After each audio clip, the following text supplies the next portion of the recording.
Okay, so now we're ready to draw. The first thing we'll do is basically just transpose all those ratios onto this blank paper. This is where it really helps to be drawing at the same size as your reference image. You can see side by side whether it matches or not. Roughly find the top and bottom of the height of the head, this time including the hair. I usually make a few circular marks trying to determine the cranium, that's the round part of the skull. I add on the jaw after that. Notice how lightly I'm drawing, so lightly that you can barely see it. Never draw dark in the beginning. In fact, don't make any dark lines until you've got the entire face drawn with light lines. If I could stress just one thing to new students, it would be this. After you have a cloudy mass of lines to indicate the shape of the head, draw your vertical center line. I draw it before the head has much form at all because I want to form the head around this vertical center line, and having it established early on will help me keep the head symmetrical. I draw a line for the eyes. I try to sketch in a vague placement for the nose and mouth, but here in the video I'm not so sure. Now I could just extend the ruler from my reference image to this paper, locating the correct latitude that way, but I'm trying to practice seeing ratios correctly, so it's more fun to just try eyeballing it. I make out the hairline and eyebrows, trying to see if that helps me assess the lines for the other features. Now I'm trying to roughly build up the outer shape of the face. Notice I'm constructing this around the other coordinate points rather than the other way around. I think this is much more effective than drawing the shape of the face first, than trying to fit all the features inside of it. Of course, once I do have the outer shape established, it helps me see if the inner coordinates are accurate, so both things help reinforce each other. The most important thing is to remain flexible in this beginning stage. That means allowing your initial marks to change as you continue to develop your drawing. Again, this is why it's essential to draw lightly at first. It's much easier to erase and change your lines when they are barely there at all. If you are not changing the placement of your lines frequently in this beginning stage, the chances are that you are missing out on a lot of opportunities to improve your drawing. Before drawing the eyes, I like to define the ocular cavity, also known as the orbit. This is basically the hole in the skull where the eyes fit in. The top is usually defined by the eyebrows. The inner edge is defined by a shadow where the nose ridge meets the brow. The bottom can be seen by a slight shadow under the eye, and the outer corner is also demarcated by a slight shadow. Okay, I'm going to speed up this video so that, we move along a little bit quicker. I do want to just remind you that I'm only drawing with light lines. Let's call them light, and medium light. Either way, they're light. Through the rest of this video, I won't get dark. I'll get to maybe medium lines, but for now, it's just light and medium light.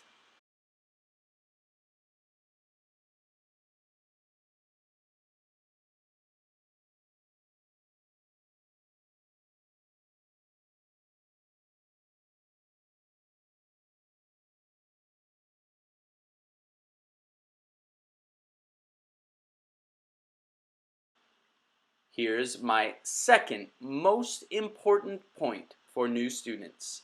Allow your different shapes to develop together all at the same time.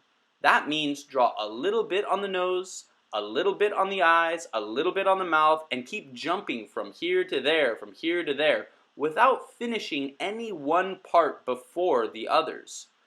Here I'm trying to place the eyes in relation to the base of the nose, but I keep feeling like the nose is too high. Or is it that the eyes are too low? I can't tell yet. All I know is that they seem too close together. The nose doesn't feel long enough from top to bottom. Why would I want to darken or even develop these individual features before I've established their correct spatial relationship to one another?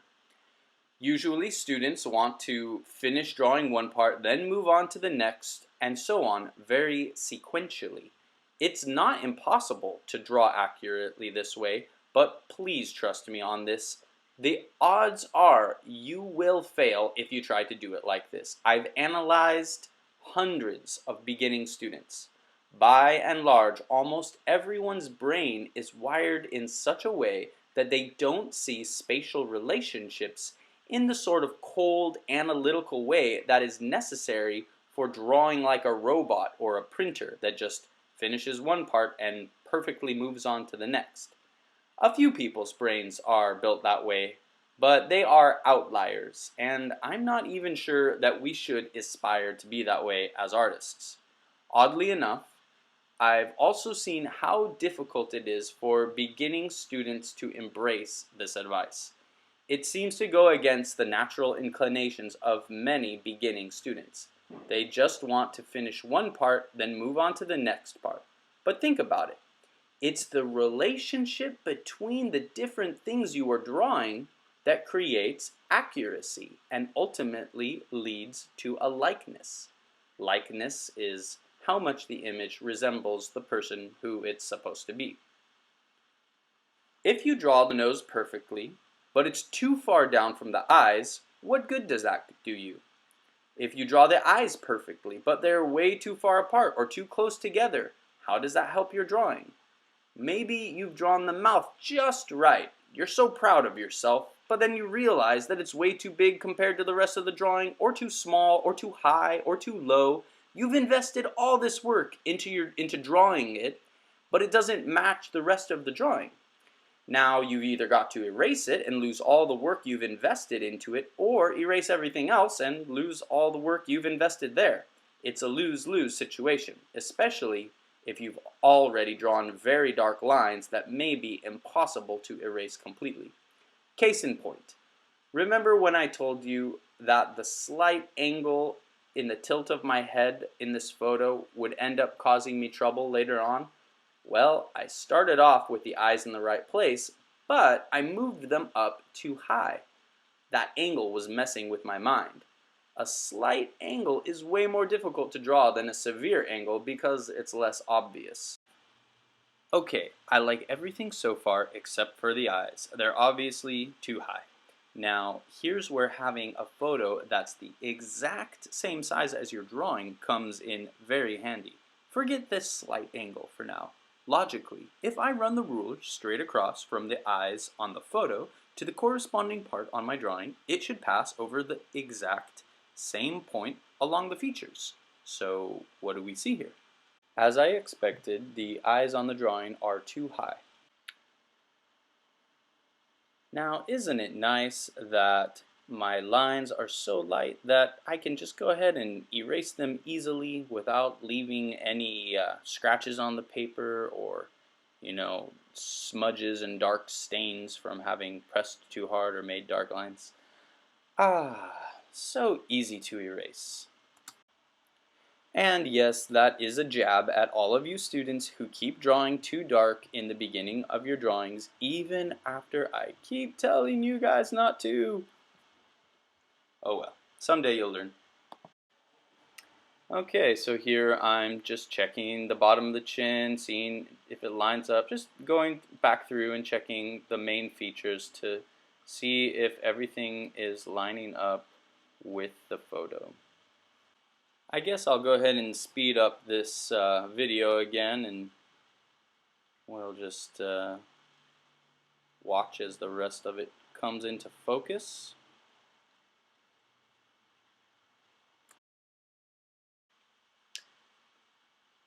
As you can see, I'm still using the ruler here, still checking the various proportions and just kind of being a little more cautious at this stage. Jumping around, still jumping around a lot, still drawing lightly, not rushing to go dark anywhere yet. I haven't really firmly decided on any of my lines. They're all thin, wispy lines that could change at any moment. I'm not attached to anything. Everything's still flexible. If I feel like I need to move something around, I have the flexibility to move it. I'm not invested in anything I've done to the degree that I'm not willing to change it if I feel like it needs a different shape or position in relative to something else in the drawing.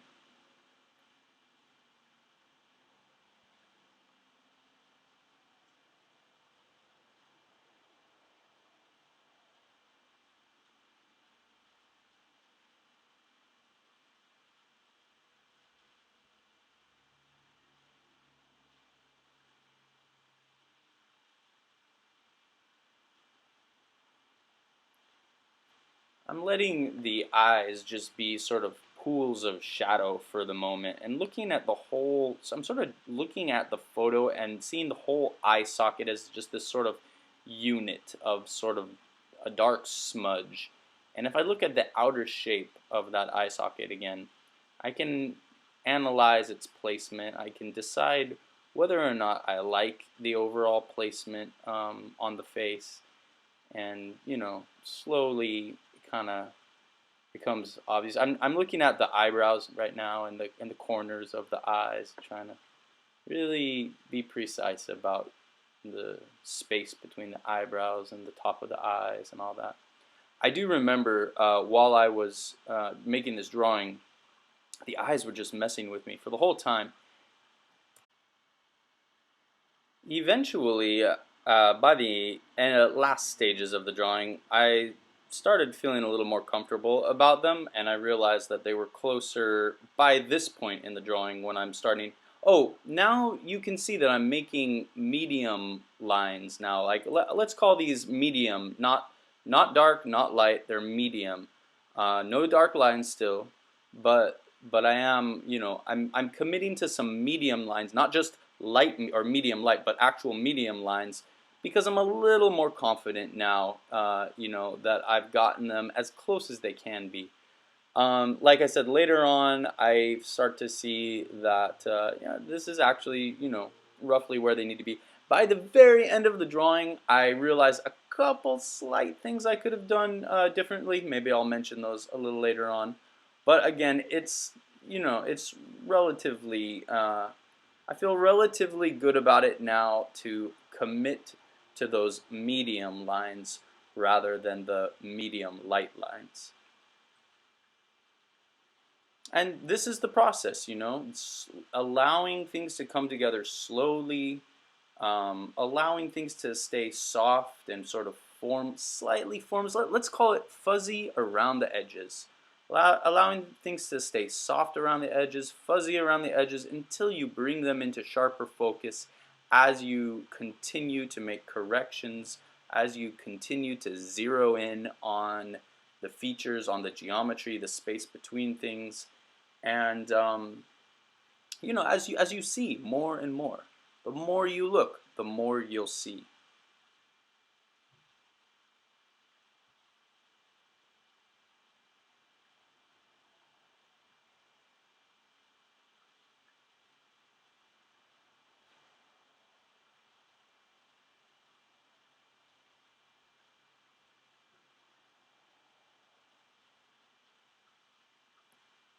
In the next video, basically, I'm just committing further. So I'm actually going to start making the dark lines and start actually shading it in.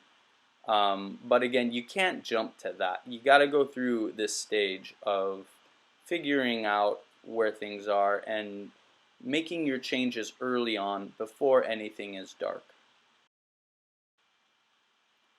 And the very last thing that I'm doing here is just putting in some information for the neck and shoulders. Portraits always look better when you include the neck and shoulders. They just look weird if it's just a face floating. Sometimes you can get away with that, but more often it's nice to include the neck and shoulders.